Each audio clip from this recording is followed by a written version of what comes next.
தெனாலிராமன் கதைகள் 51. உண்மையும் பொய்யும்.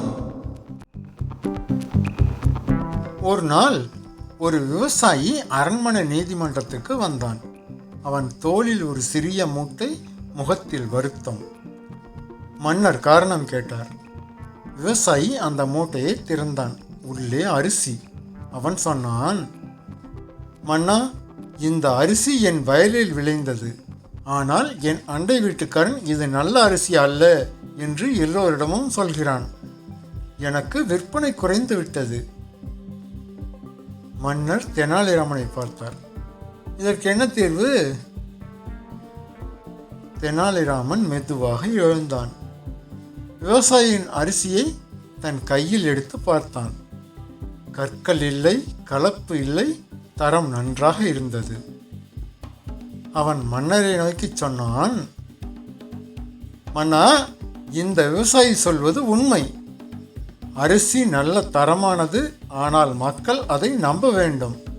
அதற்காக அந்த அண்டை வீட்டுக்காரனே இந்த அரிசியை சாப்பிட்டு பார்ப்பதுதான் ஒரே வழி. கிருஷ்ணதேவராயர் ஆச்சரியப்பட்டார். அவன் அதை சாப்பிட்டால் என்ன நடக்கும்? தெனாலிராமன் நிதானமாக பதில் சொன்னான். அவன் முன்பு சொன்னதை மாற்றிக்கொள்ள வேண்டிய தருணம் வரும். மக்கள் அதை கவனிப்பார்கள்.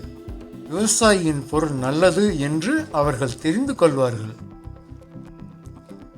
மன்னர் அண்டை வீட்டுக்காரனை அழைத்தார். அவன் அரிசியை சுவைத்து பார்த்தான். உடனே முகம் மாறியது. தரம் நன்றாக இருந்தது. அவன் நேராக மன்னரிடம் சொன்னான், மன்னா, நான் தவறாக நினைத்து விட்டேன். இது நல்ல அரிசிதான். அரண்மனையில் அனைவரும் அமைதியாக பார்த்தனர். விவசாயியின் முகத்தில் நிம்மதி. மன்னர் தெனாலிராமனை பாராட்டினார். விவசாயியும் நன்றி சொல்லி திரும்பினான். நீதி.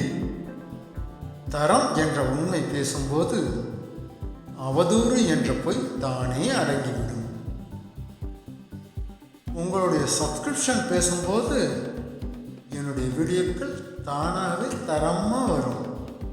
எனவே சப்ஸ்கிரைப் பண்ணுங்கள், லைக் பண்ணுங்கள், கமெண்ட் பண்ணுங்கள்.